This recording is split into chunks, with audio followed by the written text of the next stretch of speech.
Por más de 40 años, el pueblo colombiano ha estado bajo una ola constante de violencia, que muchos expertos catalogan como una guerra civil. Una guerra que ha afectado a muchas familias inocentes, madres que han enterrado sus hijos, esposas que han buscado sus amores desaparecidos e hijos que han perdido sus padres. La pregunta que predomina es ¿hasta cuándo? Bienvenidos y bienvenidas. Gracias por estar con nosotros en La Personería TV, el programa institucional de la Personería de Medellín. En las últimas décadas, los presidentes colombianos y la comunidad internacional han realizado esfuerzos para la consecución de la paz y lograr una salida provechosa y justa para todas las partes integrantes del conflicto. Sin embargo, después de muchos años de guerra y violencia, aún no se encuentra una solución efectiva que acabe con estos años de dolor. Algunos colombianos lo han padecido en carne propia y otros tantos sienten el dolor de la patria. Un conflicto es el proceso que se inicia cuando una parte percibe que otra la ha afectado de manera negativa o está a punto de afectar de manera negativa algunos de sus intereses. Stephen Robbins. Es muy importante que el país en general desarrolle un ambiente de negociación y de acuerdo de paz, porque eso va a permitir concentrarse en dinámicas de violencia urbana como las que vive Medellín. Para el país es importante el proceso, pero hay otra pregunta: si se vienen 3.000 o 5.000 desmovilizados de la FARC a nuestras comunas, ¿sí estamos preparados para eso? ¿Sí somos capaces de recibir un guerrillero que quiera la vida, que quiera la paz? Ese es un interrogante que tiene que resolver el Estado colombiano y también la ciudadanía. Claramente desde el 2004, desde los primeros meses del 2004 hasta el 2007, se hablaba de la reducción de homicidios. Lo que nunca se dijo era que a medida que se hablaba de reducción de homicidios, aumentaba la cuota de desaparición forzada. Lo que necesitamos recuperar es el Estado social de derecho, un Estado social que realmente resuelva la problemática y que no sean los grupos irregulares o los grupos delincuenciales los que reemplacen el Estado. Si alguien se tomara el trabajo de caminar el país conscientemente, se tropezaría con un panorama desalentador. Millones de desplazados, territorios controlados por grupos armados ilegales, refugiados que buscan ponerse a salvo de los combates, desaparecidos y secuestrados por razones políticas y económicas. Nuestra ciudad no ha sido la excepción. Por el contrario, ha sido un territorio en el cual el conflicto siempre ha estado latente. Medellín es una ciudad muy atractiva, o fue una ciudad muy atractiva en las primeras décadas del siglo pasado. Era una ciudad que se estaba desarrollando, donde se empezaron a generar empresas, industrias, y eso conllevó a que muchas personas que venían del campo, de las regiones de Antioquia y otras regiones del país, se asentaran en la ciudad buscando oportunidades. A mediados del siglo XX y ya la década de los 60 hasta los años 90, pues la ciudad ya se constituye en una ciudad medianamente grande y empieza a darse el fenómeno a nivel nacional y a nivel internacional en ideologías políticas. Aquí nacen las primeras guerrillas en el país que no dejan a un lado sus acciones en el campo, sino que también lo trasladan para las ciudades, y Medellín es un epicentro de esos accionarios de los grupos armados de izquierda, los grupos guerrilleros. En los años 80 aparece el fenómeno del narcotráfico y en los 90 la población sufre los flagelos del cartel de Medellín en manos de Pablo Escobar, quien inicia una guerra en contra del Estado colombiano. Pero, realmente, los problemas de la ciudad radican en el desequilibrio social. Sí, la inequidad y la falta de oportunidades. Cuando empezamos la década de los 80, ya Medellín tiene unos índices de violencia homicida superiores casi que en tres partes a los comportamientos de otras ciudades de Colombia, ¿cierto? ¿Cuál es el punto, digamos, clave ahí? Es claramente la vinculación al negocio del narcotráfico. Los tráficos ilegales que existían anteriormente alrededor del tabaco y de los licores y de otras sustancias y mercancías no permitidas en la ciudad se disparan con la vinculación, primero a la marihuana, pero sobre todo a la cocaína desde finales de la década del 70 y comienzos de los 80. Viene todo el periodo de expansión del cartel de Medellín, que es hasta finales de la década del 80, comienzos del 90, donde se presenta la mayor explosión de violencia de Medellín de toda su historia. En el año 1991 Medellín tiene 6.500 homicidios Esto es un número de homicidios que era la ciudad con la mayor tasa de homicidios del planeta, ¿cierto? Que una ciudad que no estaba en una guerra formal, pero que sin embargo presentaba estos niveles de violencia donde el narcotráfico jugaba un papel fundamental. El tema del narcotráfico es fundamental en la disputa por el territorio en medio del conflicto. Las dinámicas se transforman y mutan con el paso de los años. La singularidad del caso colombiano en relación a los demás países del hemisferio es la marcada incidencia política en todos los niveles que tiene el problema. Se trata, por lo tanto, de un problema de criminalidad, pero también de un problema con raíces y expresiones políticas, dado su hondo impacto social. Medellín ha tenido influencia guerrillera en la época del 80 al 90, tuvo influencia también del narcotráfico, donde promovió muchas bandas delincuenciales. Está también los paramilitares, el cual no se escapa del conflicto armado que vive la ciudad y que ese acumulado hoy se mantiene, de diferentes grupos armados de delincuencia común que se han transformado y que hoy han logrado tener una influencia social en las comunas, una influencia armada y una influencia económica. Estos grupos armados vienen de esos acumulados de la guerrilla, de los paramilitares, de la delincuencia común, y que hoy estos paramilitares han logrado controlar precisamente sectores en la ciudad de Medellín y han logrado mermar la influencia guerrillera en el Valle de Aburrá. Desafortunadamente, algunos jóvenes de nuestra ciudad, a pesar que se ven inscritos en estas organizaciones, terminan siendo víctimas. Son víctimas de un ambiente de discriminación, de estigmatización y de falta de oportunidades. No obstante, lo importante para mitigar esta situación que tiene entre la espada y la pared a tantos jóvenes y a la comunidad en un conflicto constante es empezar a implementar una política de seguridad ciudadana que respalde y dé solución. En Medellín la criminalidad es un poquitico más dispersa, pero no obstante nos ha permitido identificar básicamente unas comunas donde se está haciendo el mayor esfuerzo.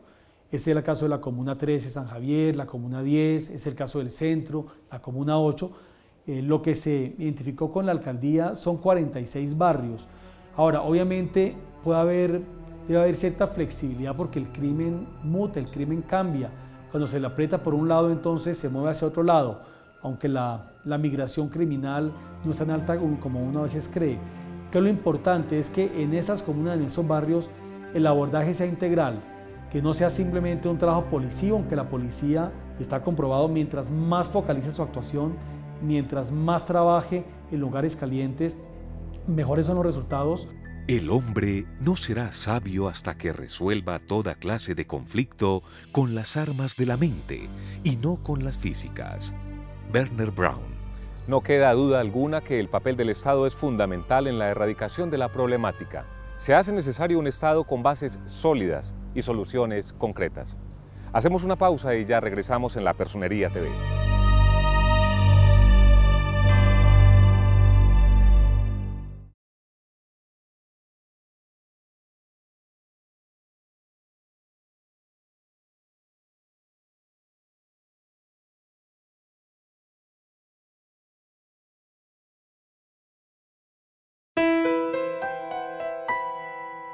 Muchos son los esfuerzos de la policía y los entes gubernamentales por dar una solución a esta problemática, pero es una situación en la que se mueven conveniencias y beneficios, y en algunos casos la legalidad cruza la línea de la ilegalidad. La relación entre el Estado y los grupos armados ilegales es una relación, digamos, contradictoria, ¿cierto? Por un lado, digamos, hay una estrategia de lucha contra los grupos armados desarrollada por sectores de la fuerza pública y de la administración de justicia, pero por el otro lado existen claras relaciones de connivencia y de complicidad entre estas organizaciones y la institucionalidad. Recordemos, por ejemplo, que en el año 2008 el director seccional de Fiscalías fue condenado por ser colaborador del grupo de los urabeños, el señor Guillermo León Valencia Cosio, ¿cierto?, hermano del ministro del Interior de ese entonces, Fabio Valencia Cosio, está condenado por vínculos con el paramilitarismo. El comandante de la policía de ese entonces, el general Pedreros, fue destituido e investigado. Muchos oficiales de nivel medio y asimismo fiscales y funcionarios del Cuerpo Técnico de Investigaciones han tenido relaciones con estos grupos al margen de la ley. Entonces es un poco una situación por lo menos confusa, ¿cierto? Y es por esto que falta confianza y credibilidad de la comunidad hacia el Estado. Es complejo porque no estamos hablando de cualquier grupo, estamos hablando de unos grupos que tienen una influencia económica fuerte y política. Además, han logrado penetrar al Estado. La confianza de la ciudadanía en el Estado es fundamental para parar el conflicto. Sin embargo, es increíble cómo desde la misma institucionalidad no se tenga en el discurso que haya un conflicto cuando desde hace más de 80 años vivimos en él y cada día aumenta. Hay que reconocer que efectivamente las organizaciones criminales que han venido de alguna manera teniendo injerencia en Medellín y en el área metropolitana tienen capacidad armada, asimismo tienen capacidad de intimidación, también tienen presencia muy marcada en determinados territorios que defienden. Y si bien es cierto, en algún momento se presentan hechos donde están presentes las armas de fuego, no hay información suficiente para reconocerlo como un conflicto. Ellos poseen armas y dentro de su capacidad de intimidación y desde luego de agredir y defenderse, pueden utilizarlas como eventualmente pueden utilizar también en determinado momento una amenaza, pero no precisamente podríamos hablar en este momento de la historia afortunada de la ciudad de Medellín. No tenemos elementos de juicio para hablar de un conflicto y mucho menos de un conflicto entre organizaciones delincuenciales. Una de las estrategias es la construcción de un acuerdo para romper con la ilegalidad. Medellín no puede seguir siendo que nosotros, para garantizar mínimos de seguridad, que no es la seguridad, tengamos que pactar con los criminales. Tengamos que ir pactando, tampoco he dicho, vamos a bombardear comunas o acabar con ellos, no lo estoy diciendo, tiene que haber una mano realmente que desmantele estructuras, no que los mantenga como hoy. Captura y decomiso, que eso no soluciona nada.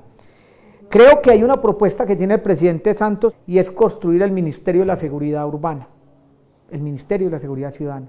Ojalá lo construyan, el Ministerio de la Seguridad, porque así le van a quitar el poder al generalato de la policía, porque así van a entregarle la posibilidad de civiles a tener una posibilidad de construir una policía realmente para las necesidades del país. Los diálogos de paz en La Habana han tenido sus defensores y opositores. Lo cierto es que ya llevamos muchos años tratando de combatir el conflicto por medio de las armas, y esto solo ha traído más conflicto. Tal vez es hora de que le demos una oportunidad al diálogo. Hacemos nuestra segunda pausa y ya regresamos.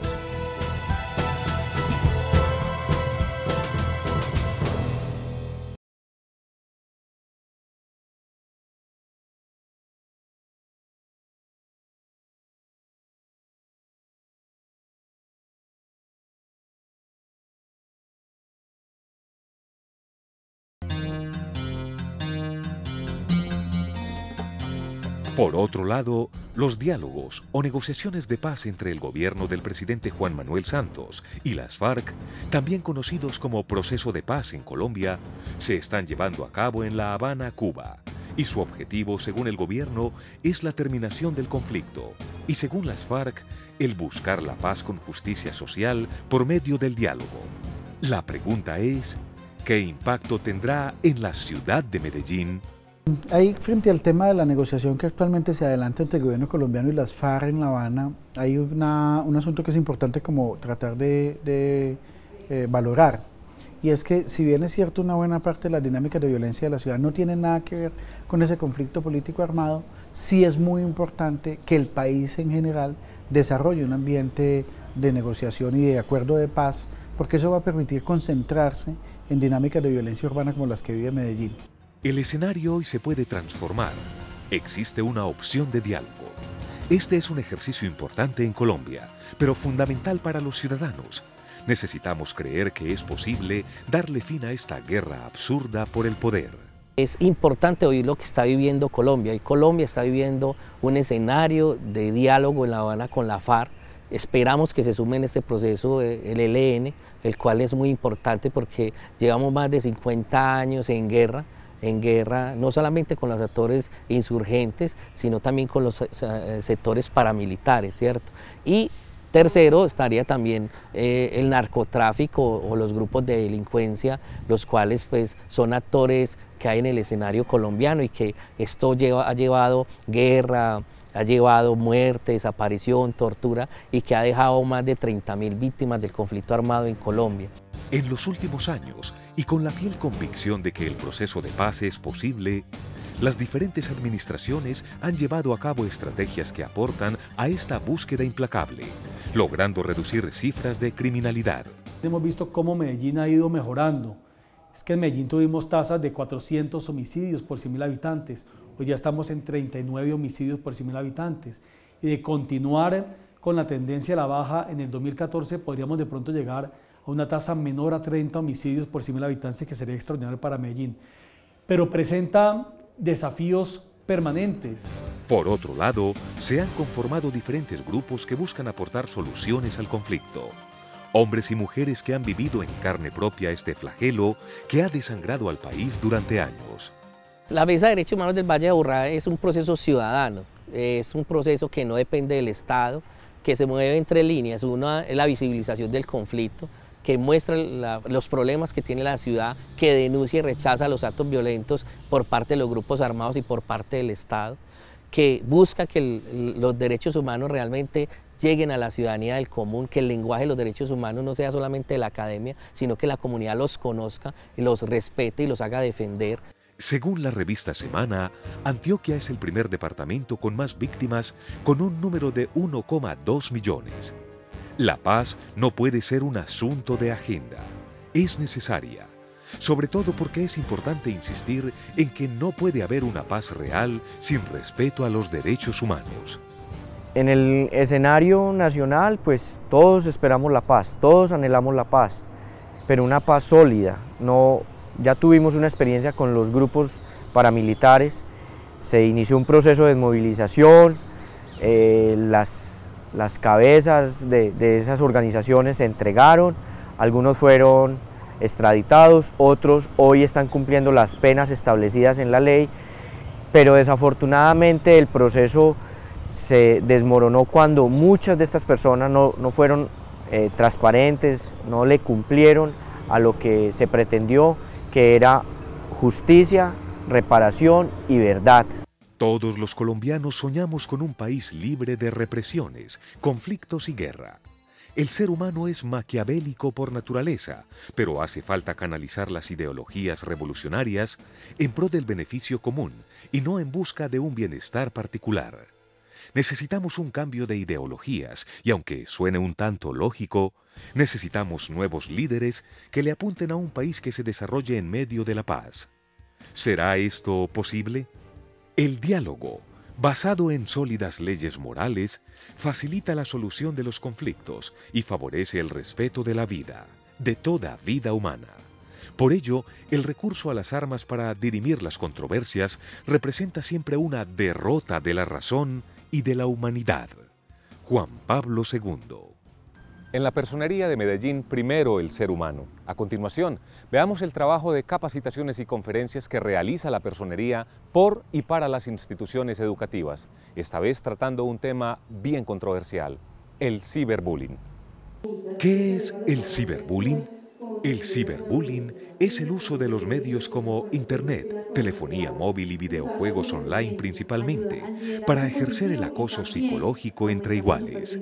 El ciberbullying es la intimidación a través de las redes sociales, mensajes de texto, Facebook, Twitter, todas las tecnologías que tenemos ahora a las cuales los jóvenes tienen acceso. Esa intimidación se hace de manera repetida hacia una persona o hacia un grupo de personas y le da la posibilidad al agresor de ser invisible, entre comillas, porque puede hostigar y puede intimidar a través de ese medio donde nadie lo está viendo, es decir, no lo hace de frente hacia la persona que es agredida. La Personería de Medellín, con el compromiso de entregar a la comunidad espacios de educación y formación, realizó el primer foro de ciberbullying, el cual tiene como objetivo sensibilizar a la comunidad acerca de esta problemática que está comenzando a manifestarse en las instituciones educativas de la ciudad y en el entorno escolar en general. Para la Personería de Medellín, como el organismo encargado de la guardia y protección de los derechos humanos, es importantísimo la capacitación de los ciudadanos. En este momento el ciberbullying es un tema de trascendental importancia porque, como les decía, bienvenidos los medios de comunicación, bienvenida la tecnología, pero también bienvenido el buen uso de ellos. Nosotros estamos viendo cómo todos los días crece este tema dentro de la ciudad y por eso hoy tenemos a la comunidad educativa en general formándola en este tema que nos trae con gran preocupación como guardadores de los derechos de los niños, de las niñas y de los adolescentes. El foro contó con la participación de docentes, estudiantes, directivos y público en general afectado o interesado en el tema. En el foro están invitados varios ponentes, entre ellos Natalia Cárdenas, psicóloga de la Universidad del CES. Ella va a hablar acerca como de todas las manifestaciones a nivel psicológico que existen en el ciberbullying, las consecuencias, las causas. También tenemos otro ponente del Ministerio de las TICs que va a sensibilizar al público acerca de la tecnología, de las redes. Hay un abogado que va a brindar una ponencia acerca de delitos informáticos, como todo el manejo que se hace, sobre todo con menores de edad, en cuanto al hostigamiento, la intimidación a través del ciberespacio.